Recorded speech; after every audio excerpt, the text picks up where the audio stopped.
et bienvenue à notre condensé financier quotidien du mercredi. Voici ce qu'il fait la une sur les marchés aujourd'hui. Le Premier ministre britannique Theresa May a insisté sur le fait qu'elle avait la détermination d'aller au bout du Brexit dans un contexte de pression de la part des deux ailes du Parti conservateur pour qu'elle change de cap. L'euro-dollar a démarré la semaine avec des pertes, continuant la tendance baissière vue vendredi alors que les commandes aux usines en Allemagne ont décliné.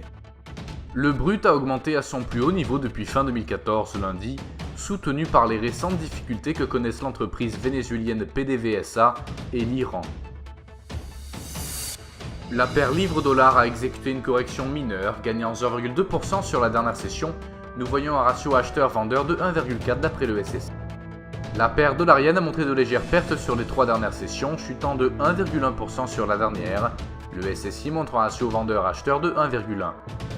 Le cours du pétrole brut a gagné 4,3% en 3 sessions, en hausse de 1,3% sur la dernière. Le SSI montre un ratio vendeur-acheteur de 1,1. Le cours de l'or s'est échangé latéralement sur la dernière session. Le SSI montre un ratio acheteur-vendeur de 4,8.